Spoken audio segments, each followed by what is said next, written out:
Assalamualaikum warahmatullahi wabarakatuh. Kali ini kita akan praktikum untuk mata kuliah algoritma dan pemrograman ya. Tetapi sebelum praktikum, saya akan menjelaskan dulu tata tertib praktikum. Nah, ini tata tertibnya biasanya kita pakai untuk praktikum offline. Ini kita lewati saja. Kemudian kita lanjutkan untuk pelaksanaan praktikum. Biasanya pelaksanaan praktikum itu ada pretest atau tes awal, di mana tes awal itu biasanya dipakai untuk mereview materi-materi sebelumnya ya.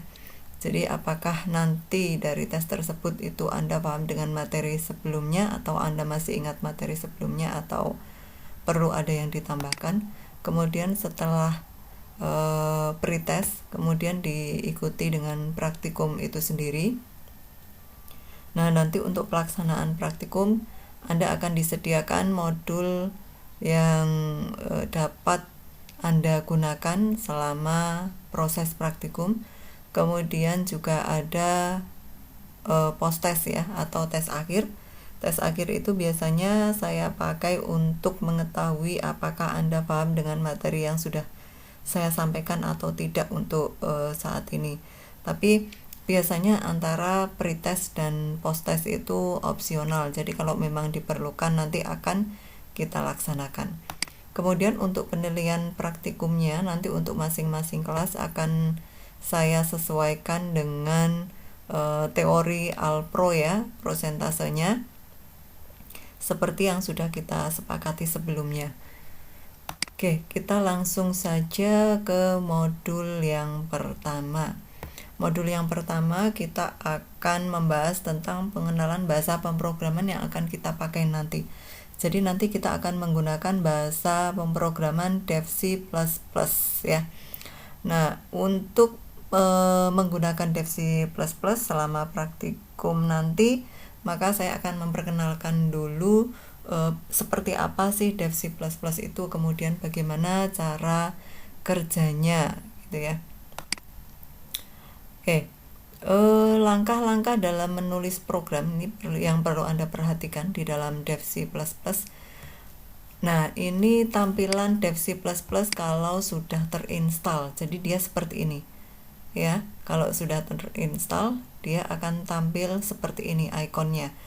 Kemudian untuk mulai bekerja dengan menggunakan Dev C++, Anda buka Dev C++ tersebut, kemudian Anda pilih file, Anda bisa pilih new source code ya, atau kalau di sini Anda bisa klik ini new.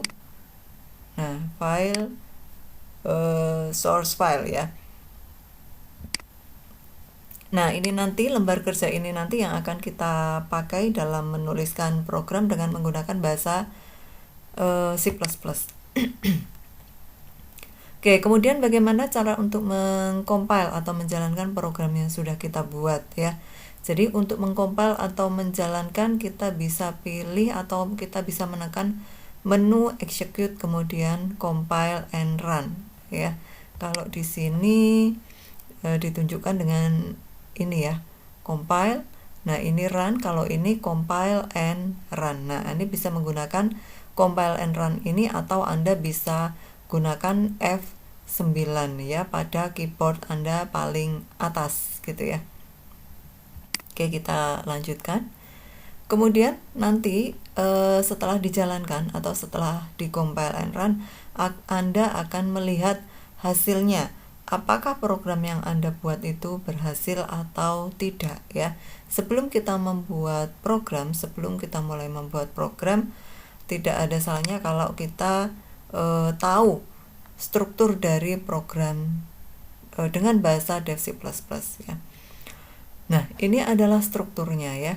Jadi di sini ada include iostream.h ya. Mungkin nanti pada saat Anda membuat program, ada OS atau operating system yang kompatibel dengan .h, tapi juga ada yang tidak kompatibel atau tidak cocok jika menggunakan extension .h. Jadi kalau misalkan di sini tidak cocok menggunakan extension .h, .h-nya bisa Anda hilangkan. Kemudian setelah header file, di sini ada library ya. Library yaitu ditandai dengan using namespace std titik koma. Kemudian setelah itu ada program utama atau main program. Nah, penulisan main program ini diawali dengan atau ditandai dengan keyword main, kemudian diikuti kurung buka kurung tutup. Nah, semua perintah yang akan kita tuliskan di dalam program tersebut kita tuliskan di antara kurung kurawal buka dan kurung kurawal tutup ya. Kemudian ada beberapa perintah-perintah yang perlu Anda ketahui ya. Yang pertama yaitu ada komentar. Nah, komentar ini biasanya digunakan untuk memudahkan si programmer dalam mengenali bagian-bagian dari program yang dibuat. Kalau misalkan program yang dibuat itu pendek, mungkin tidak memerlukan komentar, itu tidak masalah. Tidak menggunakan komentar tidak masalah. Tapi jika program yang dibuat itu panjang dan misalkan dalam satu kelompok terdiri dari beberapa orang, maka komentar ini sangat diperlukan ya, karena orang lain yang melihat atau akan mengakses program yang kita buat, dia bisa melihat dari komentar tersebut bagian-bagian dari program yang sudah kita buat. Oke, cara menuliskan komentar itu kita tuliskan dengan menggunakan backslash 2 kali, kemudian diikuti dengan kata-kata yang akan Anda sampaikan dengan menggunakan komentar tersebut ya. Nah, di dalam programnya, jadi komentar ini dia tidak akan dikompil atau dia akan diabaikan oleh compiler. Dia tidak dianggap sebagai perintah yang harus dijalankan karena sifatnya hanya komentar saja gitu ya. Nah, di sini ada 2 macam komentar. Yang pertama yaitu backslash 2 kali. Biasanya digunakan untuk memberi penanda komentar yang terdiri dari 1 baris. Tapi kalau komentarnya itu lebih dari 1 baris, misalkan ada 5 baris misalkan ya. Misalkan ada 5 baris, maka Anda bisa membuat seperti ini ya.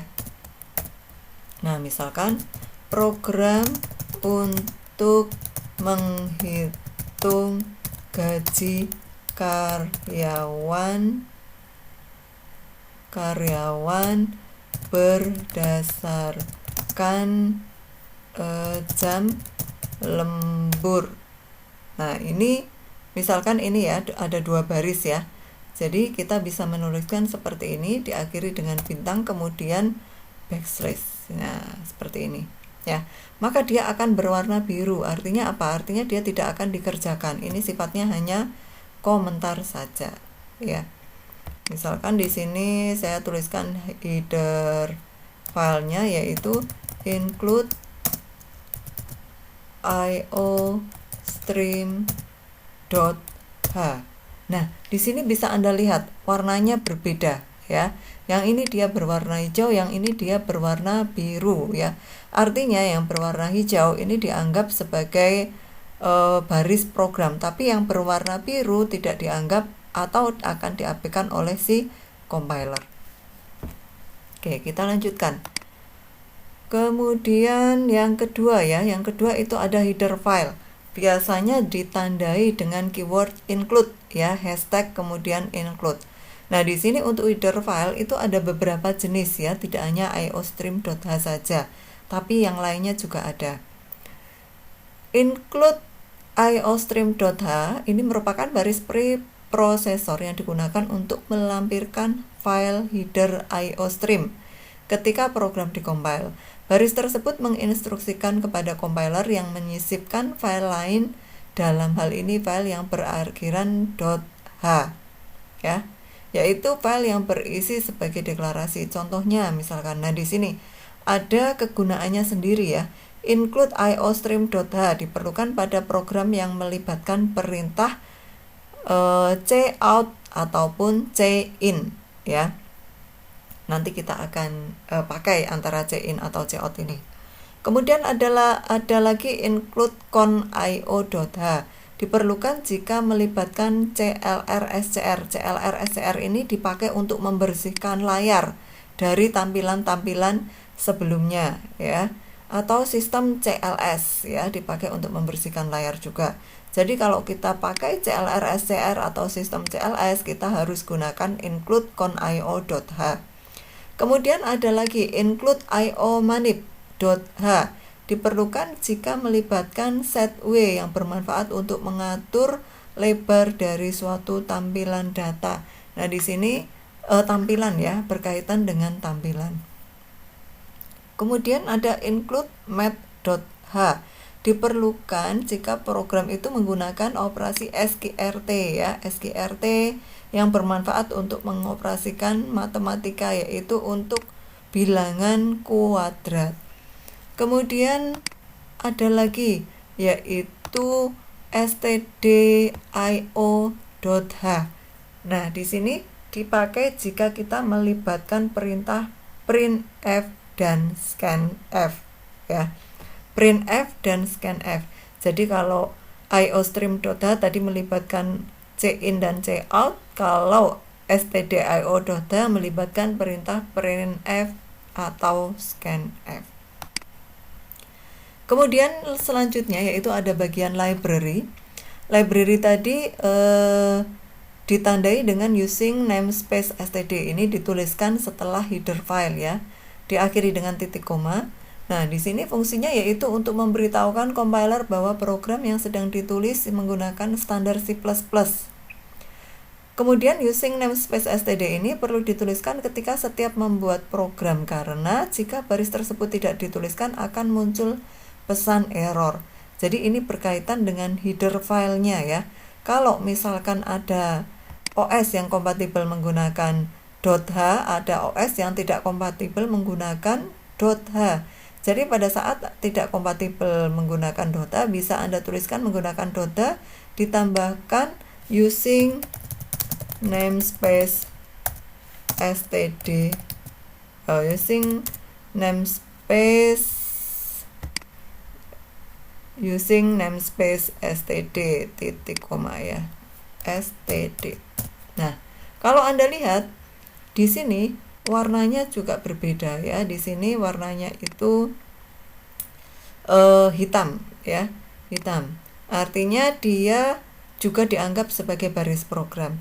Jadi yang tidak dianggap sebagai baris program atau diapikan oleh compiler, dia akan berwarna biru, biasanya berwarna biru. Oke, kita lanjutkan. Kemudian ada program utama atau main program ya. Biasanya ditandai dengan main, keyword main, diikuti kurung buka kurung tutup. Ya, jadi baris ini menunjukkan fungsi main. Menunjukkan tidak ada argumen pada baris ini. Tanda kurung buka kurung tutup menunjukkan fungsi main mulai dan berakhir atau disebut sebagai blok kode.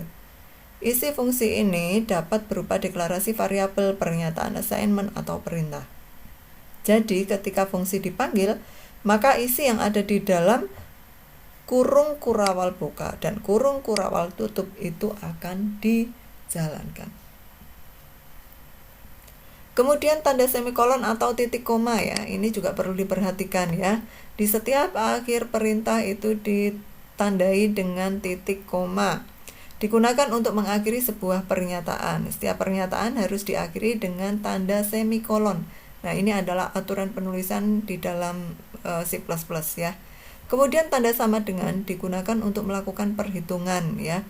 Kalau Anda masih ingat dengan materi Alpro sebelumnya, yaitu seleksi, ada yang menggunakan sama dengan 1 kali dan menggunakan tanda sama dengan 2 kali.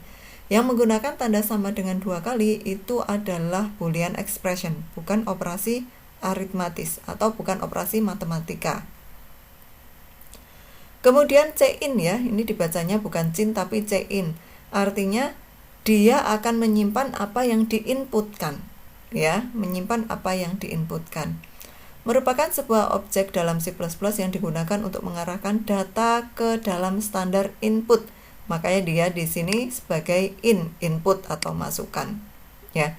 Kemudian setelah cin itu ditandai dengan tanda lebih besar tapi 2 kali ya di sini. Nah, penulisannya seperti ini. Cin. Nah, di sini. ada variabel X. Jadi nilai yang diinputkan itu akan disimpan ya sebagai masukan, akan disimpan di dalam variabel X ya. Nah, di sini dituliskan di antara kurung kurawal buka dan kurung kurawal tutup di dalam program utama. Kemudian kita lanjutkan, yang ke-8 itu ada cout ya. Pernyataan merupakan sebuah objek dalam C++ yang digunakan untuk mengarahkan data ke dalam standar keluaran atau cetak layar. Jadi, apa yang kita tuliskan setelah perintah cout itu nanti akan ditampilkan di layar pada saat program dijalankan ya. Nah, di sini setelah perintah cout itu ada tanda lebih kecil dituliskan 2 kali. Nah, contohnya seperti ini tadi ya. Nah, contohnya seperti ini. Nah, ini. Masukkan bilangan ya, cout. Jadi nanti apa yang dituliskan di antara petik atas buka dan petik atas tutup itulah yang akan tampil di layar, yaitu masukkan bilangan sama dengan pada saat program dijalankan. Kemudian pada saat nanti kita menginputkan data, dia akan disimpan di dalam variabel X yang sebelumnya sudah dideklarasikan sebagai dengan tipe data yaitu integer. Jadi isinya adalah bilangan bulat. Kemudian variabel, tadi ada variabel dengan diberi nama X ya. Artinya kita membuat sebuah nama atau tampungan ya, tempat untuk menampung sebuah nilai. Nilai tersebut berupa apa tergantung tipe datanya. Di sini tipe datanya adalah integer, berarti isinya adalah bilangan bulat ya. Nah, di sini tipe data di sini integer. Kemarin waktu teori sudah kita jelaskan.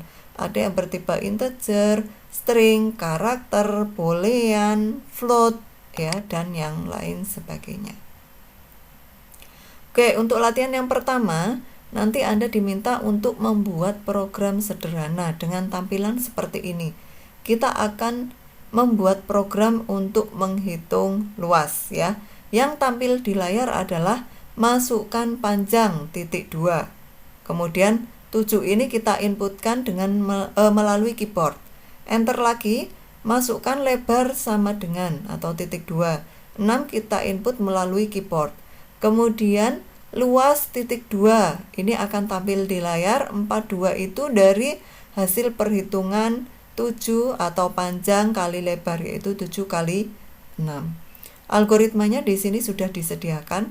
Langkah pertama yaitu masukkan panjang, kemudian masukkan lebar, hitung luas, kemudian cari luas, yaitu luas sama dengan panjang kali lebar ya.